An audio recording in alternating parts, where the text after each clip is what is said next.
We're all so focused on firewalls, right? And encryption, all this complex digital stuff to protect our data. But what if I told you the biggest threat to your company's most valuable secrets isn't some hacker 1,000 miles away? What if it's someone who can just walk right through the front door? Yeah. Today, we're going to dig into how digital security gets very, very physical. So let's play a game. Imagine you are guarding a billion-dollar secret.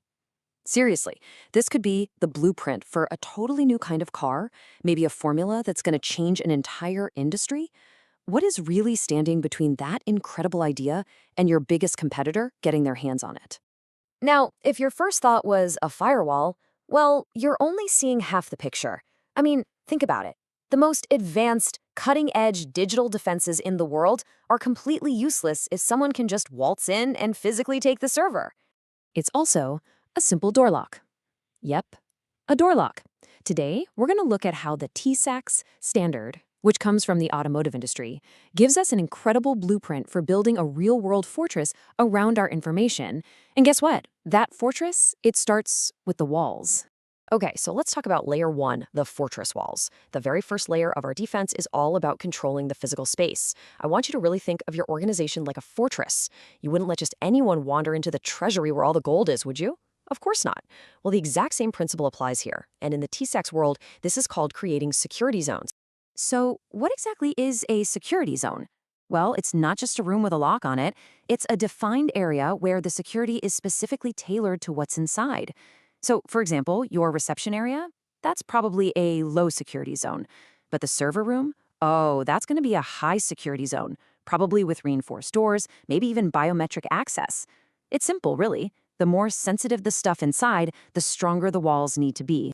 And TISAX gives us a really clear, logical way to manage these zones. See, it's not enough to just draw lines on a map and call it a day. First, you have to define the zones. Then, you've got to actually implement the right protective measures. We're talking cameras, access card readers, you name it.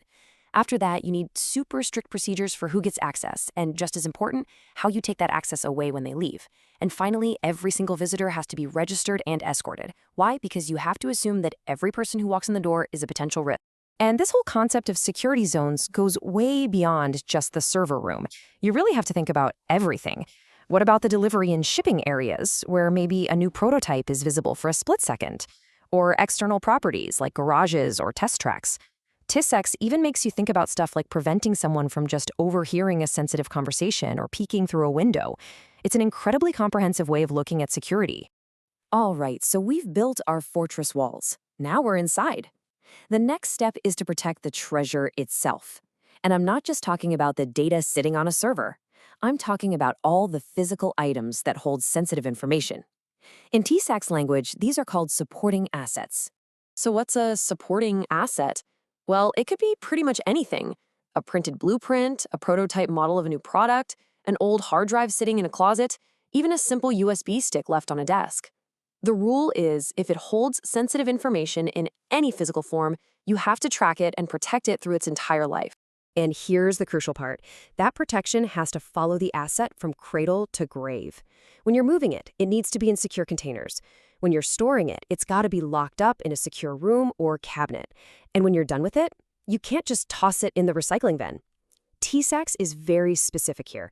It has to be destroyed according to a recognized standard, something like ISO 21964, which basically guarantees that information can never, ever be recovered. Okay, so we've secured the building. That's layer 1. We've secured the assets inside it. That's layer 2. But what about the things that leave the fortress every single day? This brings us to layer 3. And honestly, this might be the most vulnerable layer of them all, the mobile risk. Yep, you guessed it. Laptops, tablets, smartphones. The TISAX standard is crystal clear on this. These devices are, by their very nature, a huge risk. Why? Because they're supposed to leave the building. And that forgotten laptop in a coffee shop, that's not just an oopsie, I have to buy a new laptop. That could be a multi-million-dollar disaster for your company. And look, the difference between an unprotected device and a secured one is it's just night and day. On one hand, you've got an unprotected, lost phone. It's basically an open book for whoever finds it. But on the other hand, with the TISAX requirements in place, the data is encrypted, totally unreadable. It's protected by a strong password or PIN. The company actually knows the device exists because it's officially registered. And, this is key, The person using it has been trained and knows exactly what's at stake. So let's bring this all together. We have these layers, right? The fortress walls, the protected assets inside, and the secure mobile devices that leave. How do they all work together? Well, the most important thing to understand is that no single layer is perfect. They're all designed to back each other up. Just think about it. A strong perimeter? Those fortress walls might stop an intruder. But let's say they get through. Well, if you've got proper asset handling, your most sensitive stuff is still locked away securely. And even if they manage to steal a laptop, so what? Strong encryption makes the data completely useless to them. That's what we call defense in depth. So, if you're going to remember just a few things from all this, let it be these. First, your digital security is only ever as strong as your physical security. Period. Second, a layered approach is absolutely everything. A single point of failure is all it takes for the whole thing to come crashing down. Third, you have to protect every asset that holds data, from the moment it's created to the moment it's destroyed. And finally, never forget, mobile devices are your weakest link. You have got to treat them that way. So I'll just leave you with this one final thought. You lock your front door at night, right? Of course you do. So why would you ever leave your most valuable data completely unprotected in the physical world?